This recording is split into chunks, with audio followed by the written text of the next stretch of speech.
It's time now for the Success is Subjective podcast. Here is your host and therapeutic consultant for young adults only, Joanna Lilley.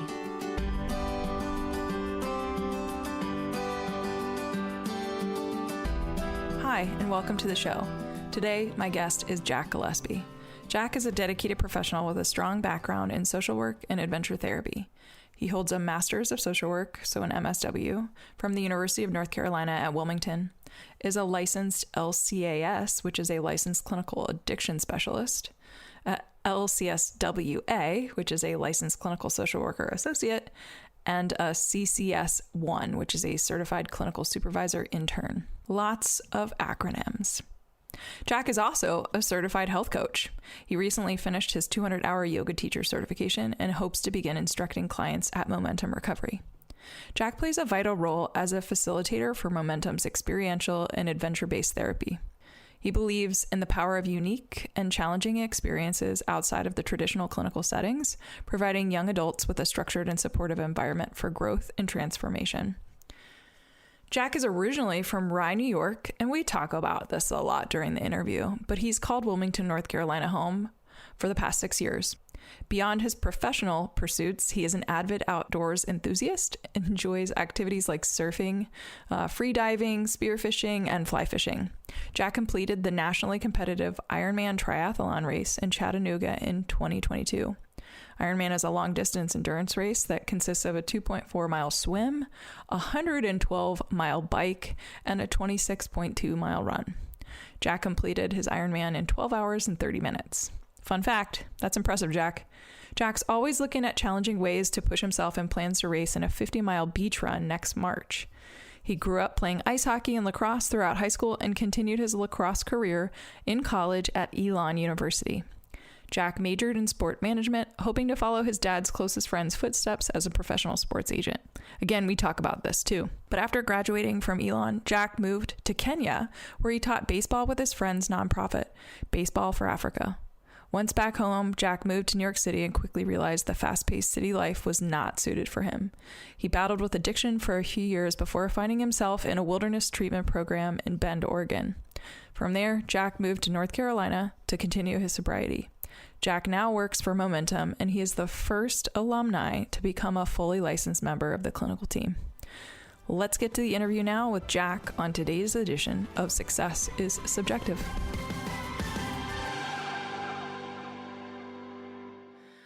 All right, Jack, thanks for being a guest on the podcast. I feel like I've been asking you forever to be interviewed. So I'm just like, I'm giddy, and I'm also honored and excited to have this conversation. Yeah, I'm super grateful to be here. We had to reschedule once, and then I forgot about it today and rescheduled some things around to make sure I didn't have to reschedule again. So we're here. Thanks for remembering. Yeah. Well, I keep everything on like a written calendar in front of me, but I don't ever actually then put it into my phone. So if I'm not at my desk, I don't know what I'm doing day to day, which is a problem. It's a problem, but it also sounds like a fascinating boundary of not like constantly being attached to what is my schedule for work. Yeah. Yeah. It's definitely helpful for that. And then when I'm, at the house or something, it's like, oh man, I have a call today, but I don't remember what time. Ooh, yeah, that could be an issue. All right, double-edged sword. Well, we could probably talk about work organization and shit like that all day, but we're going to dive into the interview because that's really why we're here. Yeah. I don't know your full backstory, but if you could just share with our listeners where did you actually grow up? Because I don't know if I completely know your full story. And then what did you do after you graduated from high school? Yeah, so I grew up in Rye, New York, which is in Westchester. It's about like a 40-minute train ride from New York City. I went to this prep school, Rye Country Day School for a little, and then transitioned to like our local parish school for middle school. I followed my brother to a Catholic high school. I own a prep where we played ice hockey and lacrosse together. Service was a huge part of my life back then, which is primarily driven by my mom, but the theme in my life that kind of gets me to where I'm today is like, I've heard from a lot of people that I'm at my best when I'm helping others, and that'll come back into play later on. When I was looking at college, I had to decide what was important to me, and I wanted Greek life, I wanted warm weather, and competitive club lacrosse. So I was between University of San Diego and Elon. And San Diego was just a little too far at 18 to cross the country. So I decided on Elon and played lacrosse, joined a fraternity, and then I was destined to be a sports agent was what I thought. My dad's like best college roommate is a big NFL agent. So I grew up going to like the draft with him and just idolizing what he did. And so that's what I wanted to do. As I got older, I slowly realized it was just kind of babysitting and not fun crisis management,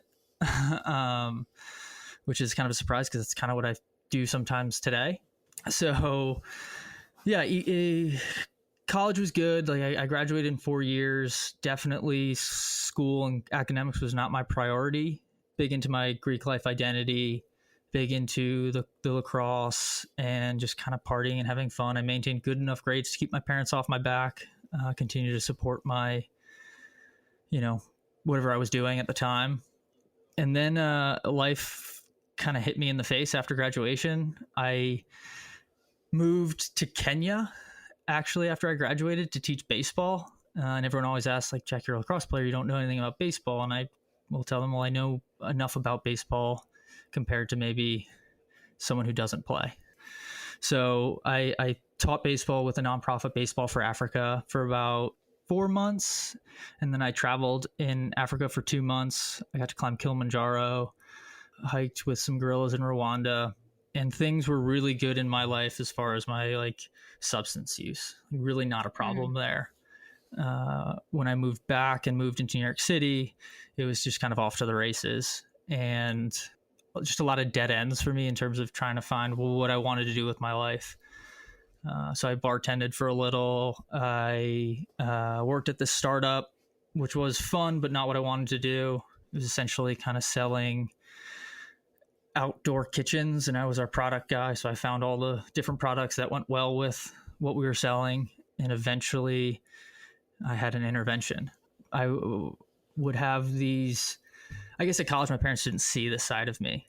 And so I never needed to be rescued. My college buddies were there for me, pick up the pieces. And when I moved back home and in the city, they would see this a lot, almost every weekend, to the point where this is not okay. So my two bosses from my job were on board, behind the scenes. Jack, take as much time as you need. Your job's here when you want it or if you want it.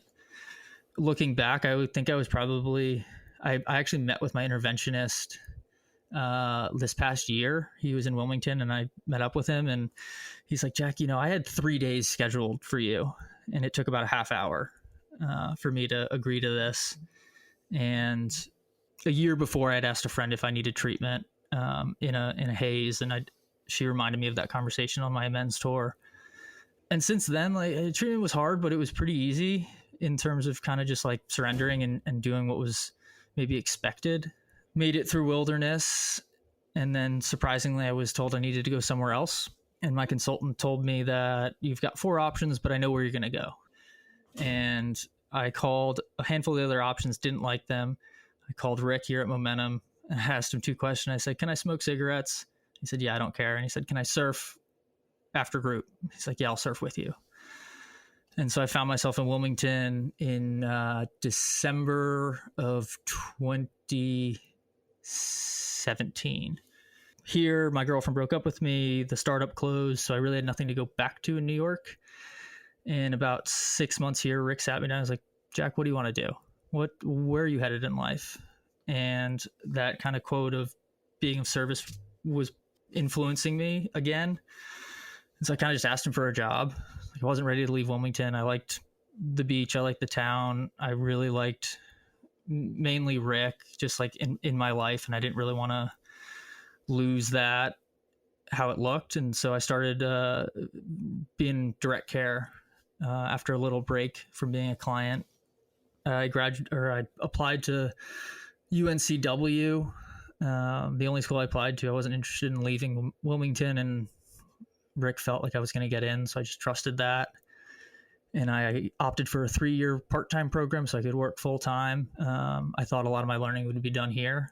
School was helpful, but definitely working in the complexity of treatment, I learned a lot more. And, I've heard it from a few people, but I've had more jobs at Momentum than anyone else. And Carson proudly tells other people that I'm our first alumni to be fully licensed and on our clinical team. So that's like a proud badge of honor that I would be wearing if I were you. Yeah, it's really cool. It's hard to, maybe not hard, but it's like a trip to think about, I guess, from where I was maybe 7 years ago to what I do now. Yeah. Oh my gosh. I feel like there are so many things that I want to ask, but I was just totally mesmerized by you kind of talking us through your journey from literally like elementary school through being abroad and how you got to where you are now. So I'm just going to kind of obviously go right out there and ask really specific, uncomfortable questions. You know me, right? Yeah. Expect nothing less. So if there's, especially for somebody that grew up really close to the city, I think that there's also, and played sports that, you know, have very specific stereotypes, going to college with very specific stereotypes. I'm just kind of curious for you if there are, like, would you say, and let me ask this appropriately, how would you describe stereotypes that you have had to overcome to get to where you are? Well, the first biggest one is the investment banking finance guy. My dad was a Wall Street, finance guy his entire career. I think his first job was on the floor of the stock exchange in like 1984. Worked there for 21 years, left to coach my basketball team in middle school for 3 years, and then started his own wealth management firm. So like that blueprint felt like that's what it was expected of me. And I think that's where I found self-worth. Like I would only be valuable if I did this thing that my dad did, that my brother did. My dad's brother operates a hedge fund. So like it's just in the both sides of my family, the men are finance guys. And so that was kind of the only thing that was acceptable in my head as far as like approval or praise from my parents. And that stereotype is when I wear that hat, I don't really like that person I become. So that might be one of like the biggest ones. And I still fight it to this day in terms of like, am I doing the right thing? I could go make a ton of money. I know people that are, connected enough that if I wanted to change careers, I could do it, but I just know I won't be happy there. So I think that stereotype being from where I'm from, and like, it's what all my friends do, all my college buddies, a lot of my high school friends are in that field, and some of them are happy. I don't, good for them, I guess. But for me, that definitely didn't fit. I certainly wore the fraternity kid stereotype for a long, long time. It's surprising. My fiance is shocked to either look at pictures or hear stories of who I was. And she's met most of my fraternity brothers at this point. And most of them are kind of calm with storytelling, but when she's always surprised to just like, I cannot believe that's who you were. So I think those two big ones were hard to shake for a long time, but I think it all comes down to just kind of like my self-worth and what I think is like deemed valuable and in the people I care about. Yeah.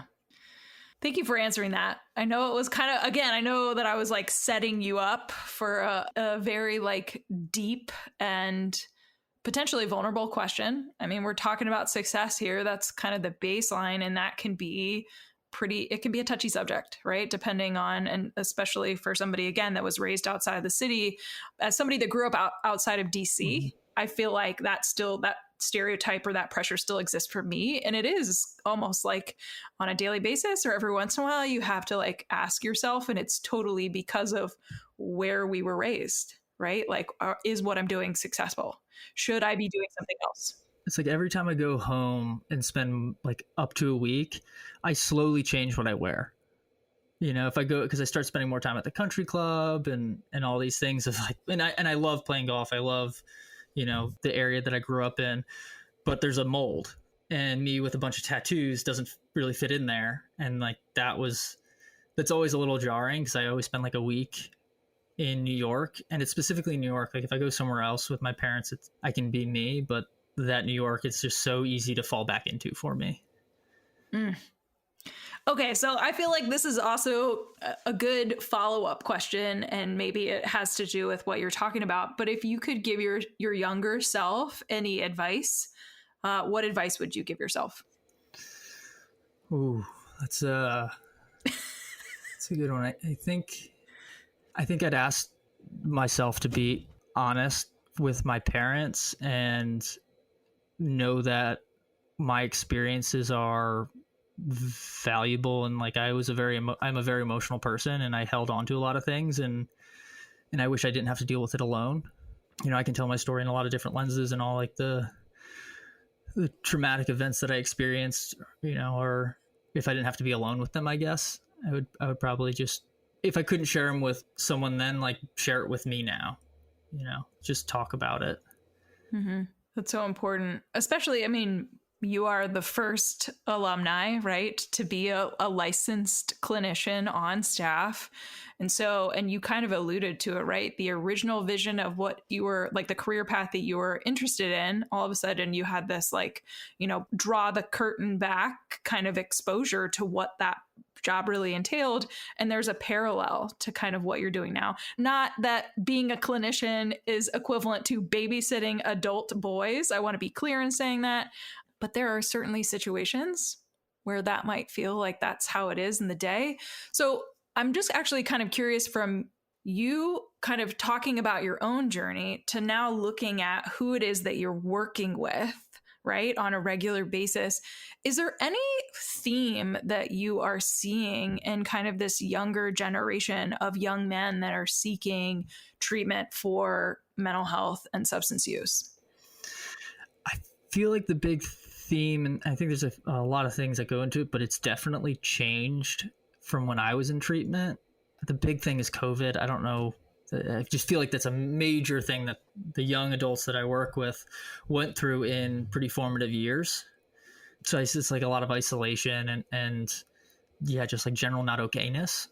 And then the other thing I think is that is similar is I believe it's all kind of trauma in some regards, and I think kind of changing the narrative on what that means to the general public would be really helpful. I think everyone thinks it's veterans with PTSD, like the whole big T versus little t nonsense that, it fits for some people, but, I think it's all trauma. Yeah. I'm just going to ask that follow-up question for somebody that's listening to this podcast and you're all of a sudden just kind of exposing their mind. Well, yeah, of course, veterans, that's PTSD. What are some other examples of trauma that you're seeing as a therapist that some of the young adults, obviously we're not naming clients, we're not talking about like personal experiences, just like give examples of what is traumatic for a young adult right now, aside from COVID. Yeah. I had a client whose mom was there physically, but always attached to her work computer at home. And so this kid would get home from school and just want mom's attention. And she would never, he described it as never turning around to say hi. And he just kind of downplayed it and minimized it. And that's a pretty impactful, that's his main attachment in the world. And he's not getting any eye contact, anything from his primary caregiver, and I would classify that as traumatic. Yeah, like, hello, I'm here. Yeah, that's traumatic. A 6-year-old kid is not feeling love or welcomeness from his mom. Yeah, I think that obviously we could probably talk all day about other examples of trauma, but I appreciate you sharing that one because that is actually probably a very uncommon example that families might think about and not relate that to being a traumatic experience or like ongoing traumatic events. Yeah, I can share one from my childhood that's on the surface is like, yeah, you're fine. But when it dived deeper, it was pretty impactful. It was in the middle of 5th grade, I changed schools from a really nice, well-to-do country day school to a very low budget parish school. And the reason I thought was because my behavior, I'm not doing well. I was getting detentions that didn't really exist. They were just like making up these behavioral interventions for me. And I believed it for up until like 2 years ago. I kind of asked my mom and she's like, no, like I didn't agree with the PTO and the school politics. And I don't know why that was a miscommunication there, but for my entire life, I believed like I was a bad kid and needed a different school and a different community to restart. Whoa. Well, to have that belief and the move in itself, we know like that very often shakes up attachments that you have with friends, with teachers, with the sense of community, all of a sudden transitions can be really hard. But to have a belief that you had to have them move because you were not, like quote unquote, a bad student, or, like, wow, to live with that for that long. Mm-hmm. That's wild. All right. Well, I'm sure you did some trauma work around that, but we're not going to go there. I just want to ask you this question again. I'm going to say it because if Carson's listening, I know he'll be excited that I continue repeating it as the first alum that's a licensed clinician on staff.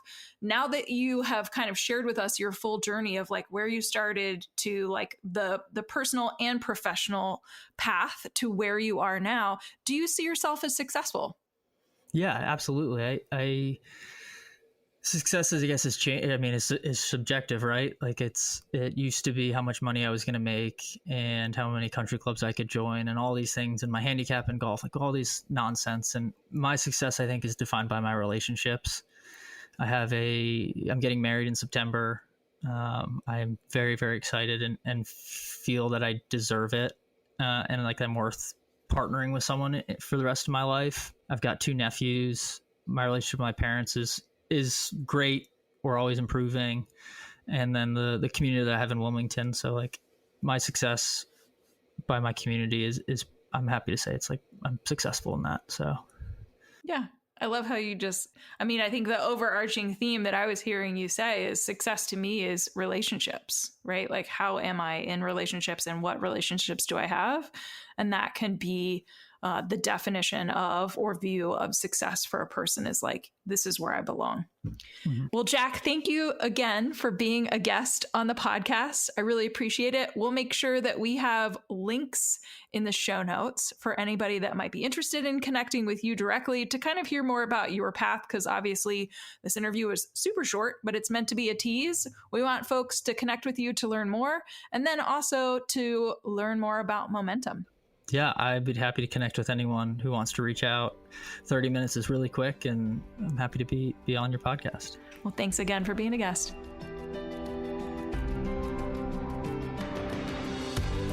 That's it for this week's Success is Subjective episode. We want to thank our guest for joining Joanna on the show this week and for being willing to share your journey. This podcast would not exist if it weren't for people such as yourself. Stay tuned for our next episode, where you can bet it'll be another amazing human sharing their personal story with the world. Make sure you check out the show notes, where you will find contact information, website details, and all social media for our guest. If you're interested in being a guest on the podcast, you can email joanna@lilleyconsulting.com. Be sure to check out the lilleyconsulting.com website for additional resources outside of podcasting. Now, if you're listening to the show on Apple Podcasts, please subscribe. And while you're at it, feel free to leave a review.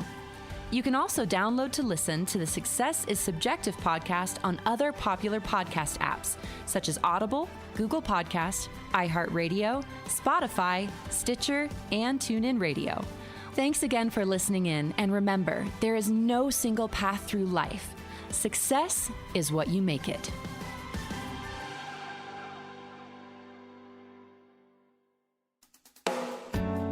Do you have a teenager or young adult who seems to have lost their way? Maybe they need help navigating adolescence, adulthood, and decisions surrounding higher education. Or maybe they have become withdrawn, their grades are slipping, or they are flat out living a reckless lifestyle, and you're concerned about their health and well-being. If this describes what your teen or young adult is facing, a therapeutic consultant may be able to help. Mental health, addiction recovery, and higher education can all be equally expensive. While information is everywhere, how do you know what option is the best one for your family? Some parents have the time to research and navigate this on their own. Some don't. If the latter applies to you, enter therapeutic consultants. Therapeutic consultants, like Joanna, listen to your family's specific needs and advocate on behalf of your loved one. TCs will research therapeutic resources, recommend treatment programs, and assist during adulthood transitions. Not being affiliated with any program, their support is completely objective and catered toward the best interest of each unique family. To find a qualified therapeutic consultant to work with, check out TCA, also known as the Therapeutic Consulting Association. Their website is therapeuticconsulting.org, all one word. Again, that's therapeuticconsulting.org. Then click the Find a Pro tab up at the top.